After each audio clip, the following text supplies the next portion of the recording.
Hello and welcome to the Terror Express. And today we are going to discuss with your favorite horror movie celebrities from 13 Fanboy, real life supernatural experiences. And if you haven't heard of 13 Fanboy, it is the perfect companion piece to the Friday the 13th franchise. And with us today from 13 Fanboy, we have Hayley Reece Greenbauer, your leading lady. Let's go on to the supernatural stories. There was one, it's a pretty quick story. I was in bed and I wake up and clear as day, it's this shadow just standing at the end of my bed, just watching me sleep. But it was weird. And I've heard from my friends who are like really more into that world.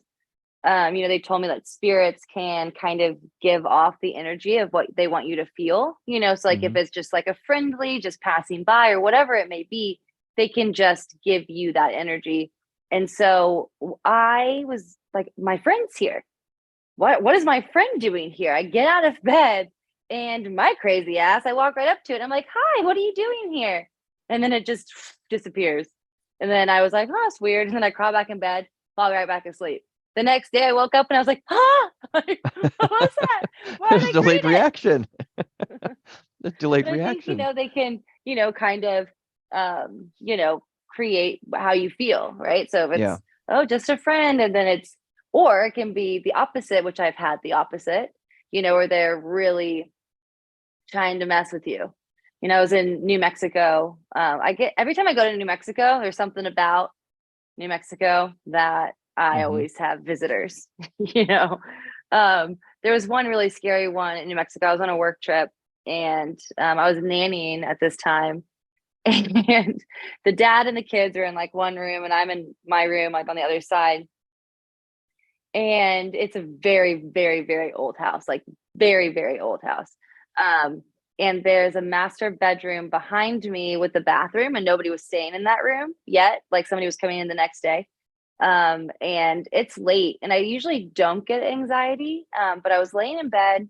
It was like 1:30, and I just like couldn't go to sleep. Like my heart was racing, and I was like, "What is happening?" I'm really tired. I have a big day tomorrow. Like I really need to get to sleep. And for the life of me, I just couldn't fall asleep. And then I put some music in my headphones and eventually fall asleep. But I wake up to a door slamming in the bathroom that's behind me, and I know nobody's back there. But the things that we try to convince ourselves that, oh, it's just a draft, you know? And then so Hmm. eventually I was like, okay, I fell back asleep. And then that same door slammed again at like, I don't know what time it is, maybe 3:34 in the morning. And then I wake up because I'm like, okay, a draft can happen once, but it's not going to close the door and then open it again. Right. And then immediately after that happened, there was footsteps, clear as day, creak, creak, creak, creak, because this house is very old, and just pacing, and then it stops right by my bed, and I'm just frozen, frozen, frozen, frozen. And it sits on the bed and it goes, I shit you not.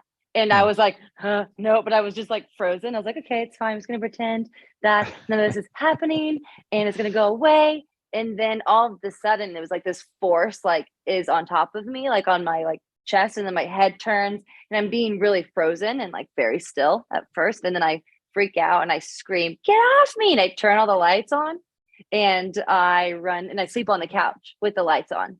And I am terrified. I don't sleep. Oh yeah. I was awake, and Right. then my boss wakes up the next day and he was like, Hayley, why are you on the couch? Like, what's going on? And I was like, oh, nothing. Cause I wanted to be professional. And he's like, no, like, what, is there something wrong with your room? And I was like, no. And he's like, please just tell me what it is. And I was like, it's haunted. He goes, what? I was like, it's haunted.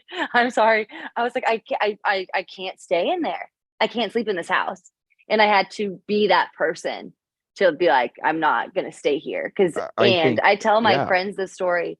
I have never been more terrified. Like I've never had a spirit or anything like that actually like interact with me, like touching me. Like I've, you know, other things, but not like that.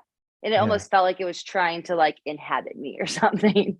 And I was not That's about it. no, that's terrifying. So Yeah. And how I long did you mean, Were you out Hmm? after that? Did you stay again after that, or was Well, that it?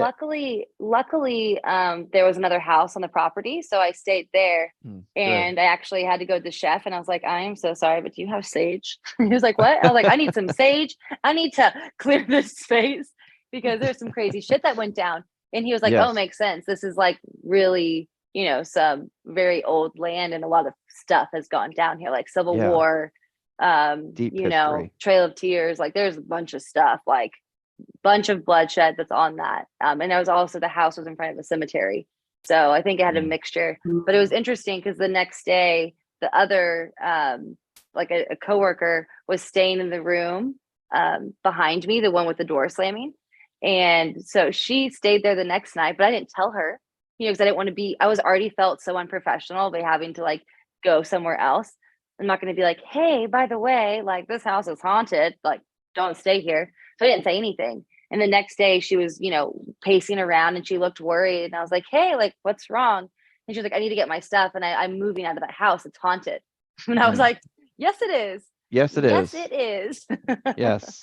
But it was a different experience for her because she just said, she was like, I just had this feeling that I wasn't welcome and I had this anxiety Yeah. that I couldn't sleep. And then like she's like the door slammed, which was creepy, but she's like, it only Mhm. slammed once. She's like, but I heard footprints in a room, footsteps in a room that I know nobody was staying in. And I almost cried. I was like, that's the room I was in.